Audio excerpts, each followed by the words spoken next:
রেস্টুরেন্টে গিয়ে আমরা ছোটো বড়ো সকলেই ফ্রেঞ্চ ফ্রাই অর্ডার করি। সেই ফ্রেঞ্চ ফ্রাই যদি একদম ঠিক পদ্ধতিতে বানানো যায়, কোনো রকম ঝামেলা ছাড়া, তবে কেমন হয়? এই ধরো গরম জলে ভাপানো বা ফ্রিজে না রেখেই তোমরা যদি এই রকম মুচমুচে ফ্রেঞ্চ ফ্রাই বাড়িতেই বানিয়ে নিতে পারো, তবে কেমন হয় বলো? নমস্কার বন্ধুরা, আওয়ার ফ্যামিলি নেস্ট আমার আর একটি ভিডিওতে তোমাদের সবাইকে স্বাগত। তো দেখো, এখানে আমি 3টে আলুকে ভালো করে খোসা ছাড়িয়ে ধুয়ে নিয়েছি এবং এইটা এরকম লম্বা লম্বা করে টুকরো করে নেব। যেমন ফ্রেঞ্চ ফ্রাই হয় সেই রকম শেপের আমি আলুগুলোকে টুকরো করে নেব লম্বা লম্বা করে। এই ফ্রেঞ্চ ফ্রাইটা করার জন্য আমি কোনো রকম আলুটাকে জলে ভাপাবও না, আর ফ্রিজেও আমি ভরবো না, অথচ এই ফ্রেঞ্চ ফ্রাইটা একদম দারুণ মুচমুচে হবে। দেখো, এইরকম লম্বা লম্বা করে আমি টুকরো করে নিয়েছি। প্রত্যেকটা আলু এইভাবে আমি টুকরো করে নেব। এখানে আমি 3টে আলু নিয়েছি। তোমরা যেমন খাবে সেই রকম অনুযায়ী আলু নিতে পারো। আলুগুলো একটু ভালো হলে ভালো হয়, কারণ চন্দ্রমুখী বা জ্যোতি নিলে খুবই ভালো হয়। তো এই আলুগুলো এইভাবে লম্বা করে কাটা হয়ে গেছে। প্রত্যেকটা আলুই আমি এইভাবে টুকরো করে কেটে নিয়েছি লম্বা লম্বা করে। তো এগুলো এখন আমি কি করব, একটা বাটিতে নিয়ে নেব। তো বাটির মধ্যে নিয়ে নিলাম আমি।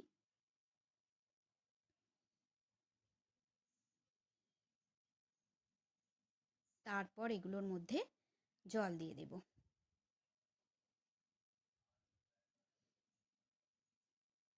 জলে ভালো করে ডুবিয়ে দিতে হবে। এবার 1 চামচ লবণ দিয়ে 10 মিনিট রেখে দিতে হবে। 10 মিনিট আলুগুলোকে এই লবণ জলের মধ্যে ডুবিয়ে রেখে দিতে হবে।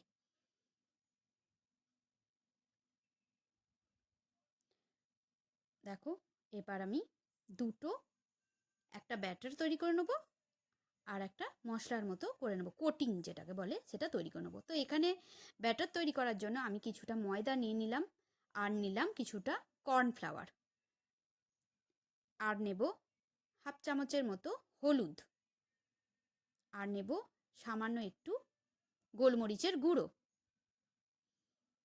এখানে কাশ্মীরি লঙ্কার গুঁড়ো ব্যবহার করা যেতে পারে, আমি দিইনি। ইচ্ছা হলে তোমরা কাশ্মীরি লঙ্কার গুঁড়ো একটু এর মধ্যে দিয়ে দিতে পারো। এবার এটা জল দিয়ে মিশিয়ে আমি একটা ব্যাটার তৈরি করে নেবো। ব্যাটারটা খুব একটা পাতলাও হবে না, আবার মোটাও খুব হবে না, এরকম একটা ব্যাটার আমি আস্তে আস্তে তৈরি করে নিয়েছি। দেখো ব্যাটারটা কেমন হয়েছে, এরকম কনসিস্টেন্সিটা থাকবে। দেখো এরকম থাকবে। তোমাদের যদি আমার এই রেসিপিটি ভালো লেগে থাকে, অবশ্যই বন্ধুদের সাথে শেয়ার করো, লাইক করো এবং কমেন্ট করে জানিও কেমন লাগলো। অন্যদিকে একটা কোটিং আমি তৈরি করে নেব। তো এর জন্যে আমি প্রথমে যেটা নেব সেটা হলো একটু 1 কাপের মতো চালের গুঁড়ো। চালের গুঁড়ো আমি প্রথমে নিয়ে নিচ্ছি, আর নেব 1/2 কাপ এরকম সুজি। চালের গুঁড়োটা যেহেতু খুবই মানে আমার চালের গুঁড়োটা একটু মানে দানা দানা হলে খুব ভালো হয়, তাতে সুজিটা মেশানো দরকার হয় না।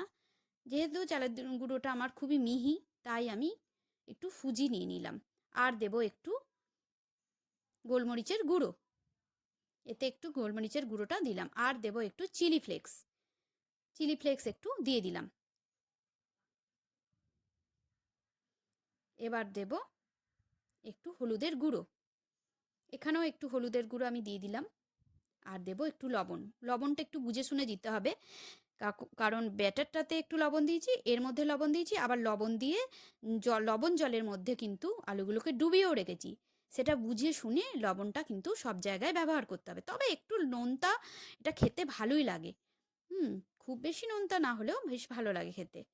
আমার চ্যানেলে নতুন বন্ধু হয়ে থাকলে বন্ধুরা আমার চ্যানেলটিকে সাবস্ক্রাইব করে দিও। তো দেখো, দুটো, একটা ব্যাটার আর একটা কোটিং তৈরি করে দিলাম। আর একটা আমি কাজ করব, সেটা হচ্ছে একটু ধনে পাতা নিয়েছি। ধনে পাতাটা কুচি কুচি করে আমি কোটিংটার মধ্যে দিয়ে দেব। ধনে পাতাটা একটু কুচি কুচি করে ওই যে কোটিংটা আমি করব সেই কোটিংটার মধ্যে আমি এটা ছড়িয়ে দিলাম। ভালো করে মাখিয়ে রাখলাম।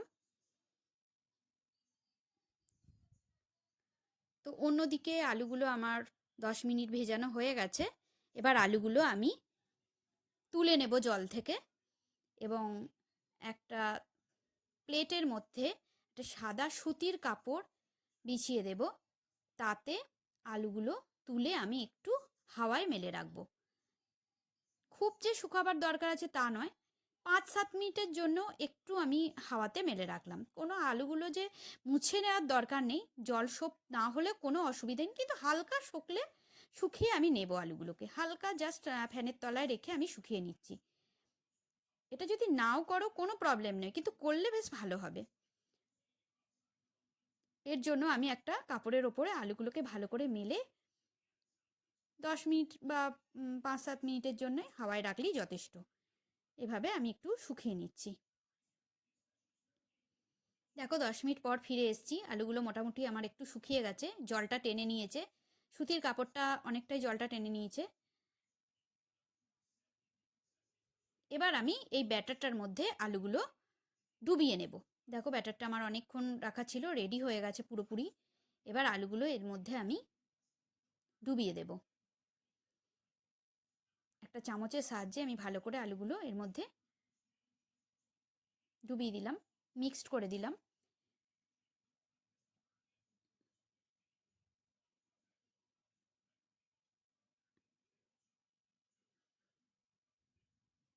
ভালো করে এগুলো ব্যাটারটার সঙ্গে আলুগুলো মিশিয়ে নিতে হবে। খুব ভালোভাবে করতে হবে এই কাজটা। এরপর যে কোটিংটা আমি তৈরি করে রেখেছিলাম তার মধ্যে আলুগুলো আস্তে আস্তে তুলে ছড়িয়ে দিতে হবে এবং কোটিংটা দিয়ে আলুগুলো ভালো করে কোট করে নিতে হবে। খুব ভালো করে কোট করে নিতে হবে, একটা একটা করে কোট করে নিতে হবে। এইভাবে প্রথমে একটু কোট করে নিচ্ছি, তারপরে একটা একটা করে আলুগুলো আমি কোট করে একটা একটা করে একটা প্লেটের মধ্যে নিয়ে নেব। এই যে দেখো এইভাবে আমি আলুগুলো কোট করে করে তুলে নিচ্ছি। এইভাবে তুলে নিচ্ছি। একটু সময় ধরে কাজটা করতে হবে। প্রত্যেকটা আলু আমি এইভাবে ব্যাটারে ডুবিয়ে কোট করে নিয়েছি।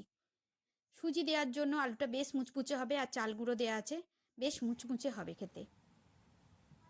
বাড়িতে তোমরা এইভাবে আলু ফ্রেঞ্চ ফ্রাই করে বাচ্চাদের দিতে পারো, বাচ্চারা খুব খুশি হবে। এমনি বাচ্চারা ফ্রেঞ্চ ফ্রাই খেতে খুব ভালোবাসে। তেলটা কিন্তু খুব বেশি গরম করব না, যখন হালকা একটু গরম হয়ে আসবে তখনই আলুগুলো এর মধ্যে দিয়ে দিতে হবে এবং গ্যাসের আঁচটা থাকবে মিডিয়াম টু হাই। কারণ খুব বেশি লো করব না, আবার খুব বেশি হাইও করব না। আলুগুলোকে কিন্তু সেদ্ধ করতে হবে, আলুগুলো কিন্তু আমি ভাপাইনি। আলুগুলোকে আমাকে এই তেলের মধ্যেই সেদ্ধ করতে হবে। তার জন্য খুব কম আঁচেও করা যাবে না, আর খুব বেশি আঁচেও করা যাবে না। এ দেখো আলুগুলো অনেকটাই ফ্রাই হয়ে এসছে, লাল লাল মতো হয়ে এসেছে। এই অবস্থায় আলুগুলো ছান্তা করে ছেঁকে তেল থেকে তুলে নিতে হবে। একদম রেডি হয়ে গেছে, দেখো খুব সুন্দর হয়েছে।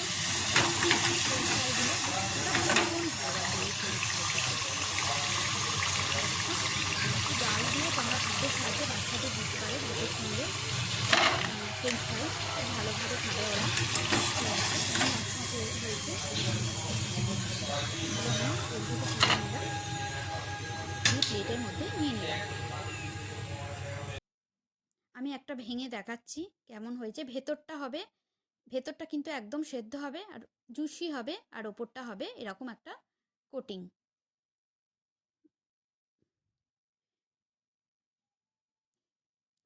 আজ তাহলে এই পর্যন্তই, দেখা হচ্ছে অন্য একটা ভিডিওয়। ততক্ষণ পর্যন্ত সবাই ভালো থাকুন, সুস্থ থাকুন। ধন্যবাদ।